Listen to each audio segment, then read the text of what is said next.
다 같이 사도신경으로 우리의 신앙을 고백하며 새벽 예배를 하나님께 드리시겠습니다. 전능하사 천지를 만드신 하나님 아버지를 내가 믿사오며 그 외아들 우리 주 예수 그리스도를 믿사오니 이는 성령으로 잉태하사 동정녀 마리아에게 나시고 본디오 빌라도에게 고난을 받으사 십자가에 못 박혀 죽으시고 장사한 지 사흘 만에 죽은 자 가운데서 다시 살아나시며 하늘에 오르사 전능하신 하나님 우편에 앉아 계시다가 저리로서 산 자와 죽은 자를 심판하러 오시리라. 성령을 믿사오며 거룩한 공회와 성도가 서로 교통하는 것과 죄를 사하여 주시는 것과 몸이 다시 사는 것과 영원히 사는 것을 믿사옵나이다. 아멘.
오늘 우리에게 주시는 하나님의 말씀은 예레미야 30장 12절에서 24절까지의 말씀입니다.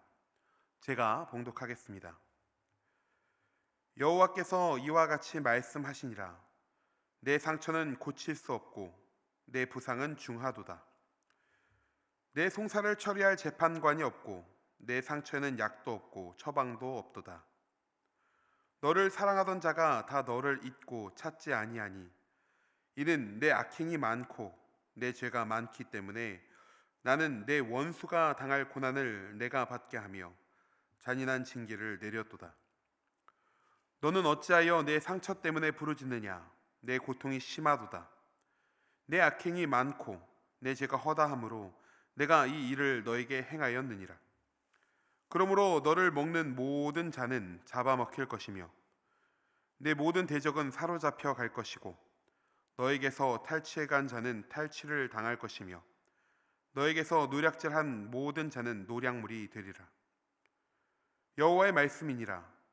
그들이 쫓겨난 자라 하매 시온을 찾는 자가 없은즉 내가 너의 상처로부터 새 살이 돋아나게 하여 너를 고쳐주리라. 여호와께서 말씀하시니라. 보라, 내가 야곱 장막의 포로들을 돌아오게 할 것이고 그 거처들의 사랑을 베풀 것이라. 성읍은 그 폐허가 된 언덕 위에 건축될 것이요 그 보르는 규정에 따라 사람이 살게 되리라. 그들에게서 감사하는 소리가 나오고 즐거워하는 자들의 소리가 나오리라. 내가 그들을 번성하게 하리니 그들의 수가 줄어들지 아니하겠고 내가 그들을 존귀하게 하리니 그들은 비천하여지지 아니하리라. 그의 자손은 예전과 같겠고 그 회중은 내 앞에 굳게 설 것이며 그를 압박하는 모든 사람은 내가 다 벌하리라. 그 영도자는 그들 중에서 나올 것이요 그 통치자도 그들 중에서 나오리라. 내가 그를 가까이 오게 하리니 그가 내게 가까이 오리라. 참으로 담대한 마음으로 내게 가까이 올 자가 누구냐? 여호와의 말씀이니라. 너희는 내 백성이 되겠고 나는 너희들의 하나님이 되리라.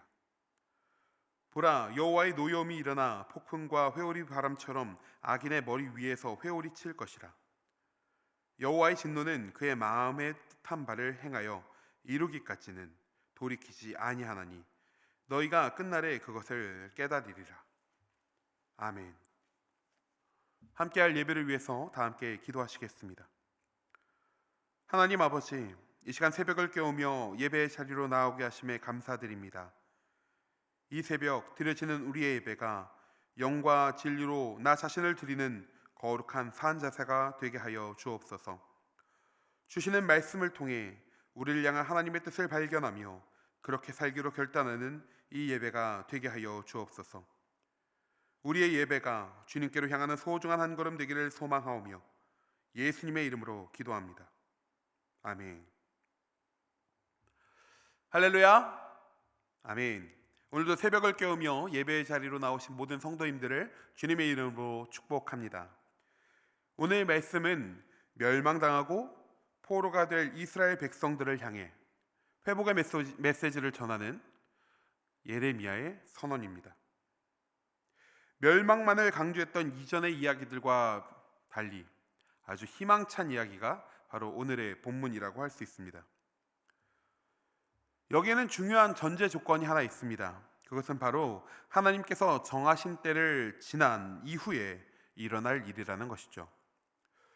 거짓 선지자들의 선포와는 달리 하나님께서는 정하신 때가 다 지나고 나서야 이스라엘 백성들을 회복시키실 것이다 말씀하고 계십니다.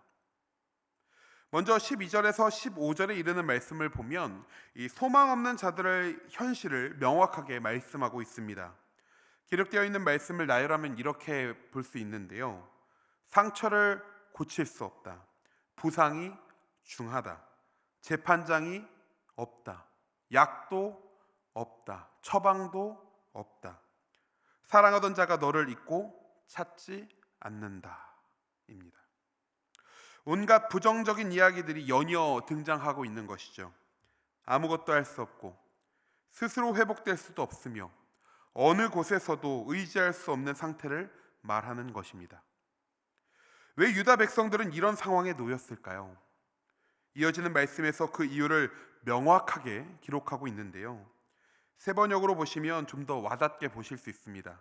14절 하반절부터 15절입니다. 내 죄악이 크고 허물이 많기 때문에 내가 원수를 치듯이 너를 치고 잔악한 자를 징계하듯이 너를 징계하였다. 그런데 어찌하여 너는 상처를 입었다고 부르짖고 고통이 가시지 않는다고 호소하느냐? 내 죄악이 크고 허물이 많아서 내가 이런 벌을 너에게 내린 것이다. 참혹한 현실 아닌가요? 이스라엘은 무수히 많은 시간 동안 하나님 앞에 범죄하였습니다. 그런데 그렇게 어려움이 당하는 순간이 찾아올 때 하나님은 어떻게 하셨나요? 그들의 죄악됨을 보셨음에도 불구하고 그들의 부르짖음을 들으시고 그들을 다시 회복시키시는 것을 우리는 자주 보았습니다. 광야를 지나던 시기에 기회만 되면 모세를 찾아가 불평불만을 쏟아놓았던 그 백성들의 모습. 그럼에도 하나님께서는 그들에게 응답하여 주셨죠. 그리고 그 문제들을 해결해 주셨습니다. 사사들의 시기에도 마찬가지입니다. 자신들의 죄악으로 인해서 주변 나라들에게 괴롭힘을 당할 때 그들은 고통스럽게 부르짖습니다. 그리고 그들의 부르짖음을 하나님께서는 들으시죠. 그렇게 사사들을 보내셔서 모든 문제들을 해결해 주시는 것을 우리는 보게 됩니다. 그런데 오늘 이 말씀을 보면 결국 그들이 바라보아야 할 대상, 평소에 잊고 살다가도 죄악 가운데 있다가도 결국 그 문제 해결을 받았던 그 대상, 그 하나님께서 이렇게 말씀하시는 겁니다. 내가 이런 벌을 너에게 내린 것이다. 내가 너에게 그 벌을 준 것이다. 이제 이스라엘에게는 정말 아무런 소망이 없는 것 아니겠습니까? 하나님만큼은 결국 우리의 부르심을 들으시고 다 해결해 주셔야 될 것 같은데 그 하나님께서 직접 벌을 내리신 거다라고 말씀하시니 그들에겐 소망이 없는 말씀이 바로 오늘의 말씀인 것이죠.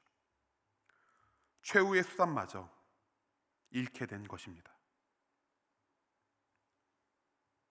그런데 이러한 이스라엘의 모습, 유다 백성들의 모습은 단순히 그들만의 문제가 아닙니다. 바로 죄인된 우리 모두의 모습인 것이죠. 죄인된 인간에게는 아무런 소망이 없습니다. 부상이 중해도 고칠 수 없습니다. 약도 없고 처방도 없습니다. 선과 악을 구분할 능력도, 나 스스로를 악에서 구원할 능력도 없습니다. 왜요? 우리 모두가 죄인이기 때문에 그렇죠. 이는 거룩하신 하나님께서 정하신 것입니다. 죄인은 반드시 멸망당합니다. 로마서 6장에 이렇게 기록합니다. 죄의 삭은 사망이다. 영원한 죽음, 하나님과의 완전한 단절. 우리는 이것을 지옥이라고 말합니다. 우리에겐 소망이 없습니다. 그런데 오늘 말씀 16절에 대전환이 이루어지고 있는 것을 우리는 보게 됩니다. 세 번역으로 이렇게 기록되어 있습니다. 그러나 이제는 너를 삼켰던 사람들도 모두 삼킴을 당하고 내 원수들이 모두 포로로 잡혀갈 것이다. 이제는 너를 약탈한 사람들이 약탈을 당하며 너를 탈취한 모든 사람이 탈취를 당하게 하겠다. 아멘. 우리는 이 말에 주목해야 합니다. 그러나 이제는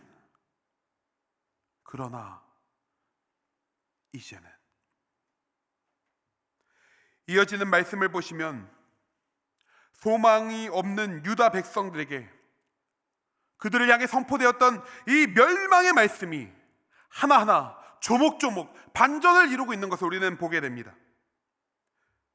회복의 이야기, 멸망의 이야기가 회복의 이야기가 되고 절망의 이야기가 소망의 이야기가 되는 것이죠. 그러면서 22절의 말씀에 이렇게 선포합니다. 너희는 내 백성이 되겠고 나는 너희들의 하나님이 되리라. 아멘. 어떻게 이렇게 될 수 있습니까? 아무런 소망 없는 우리를 향해 하나님은 이렇게 말씀하시는 겁니다. 내가 할 것이다 라고 말이죠. 내가 너를 고쳐주리라. 내가 돌아오게 할 것이다. 사랑을 베풀 것이다. 건축할 것이다. 살게 하리라. 번성하게 하리라. 존귀하게 하리라. 가까이 오게 하리라. 내 백성이 되리라. 너희의 하나님이 되리라. 아멘. 우리에겐 아무런 소망이 없습니다. 단언할 수 있습니다.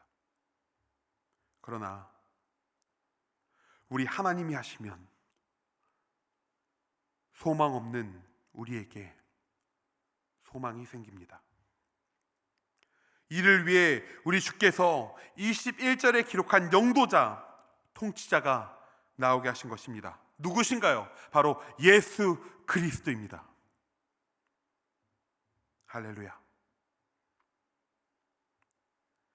앞선 로마서 말씀 다시 한번 보겠습니다. 죄의 삭은 사망이요, 하나님의 은사는 그리스도 예수 우리 주 안에 있는 영생이니라.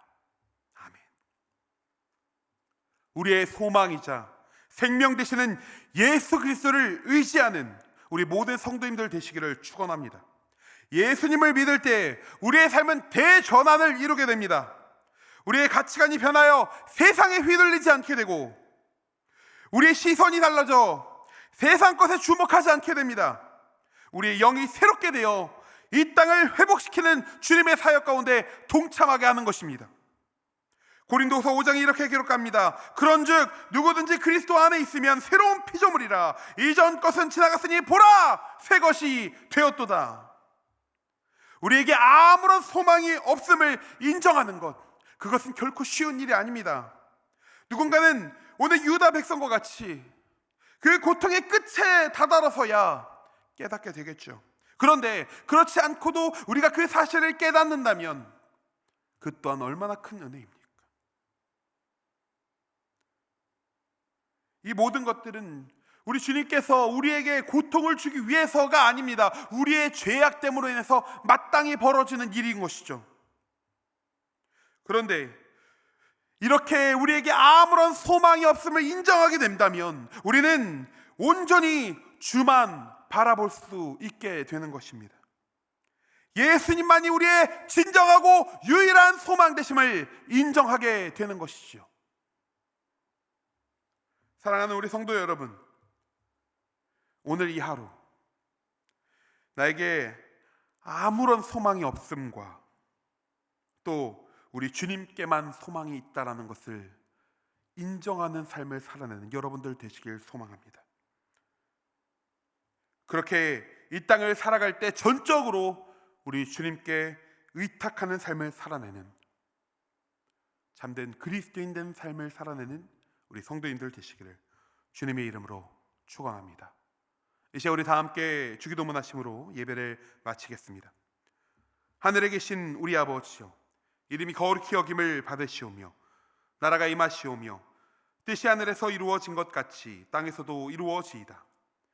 오늘 우리에게 일용할 양식을 주시옵고 우리가 우리에게 죄 지은 자를 사하여 준 것 같이 우리 죄를 사하여 주시옵고 우리를 시험에 들게 하지 마시옵고 다만 악에서 구하시옵소서. 나라와 권세와 영광의 아버지께 영원히 있사옵나이다. 아멘.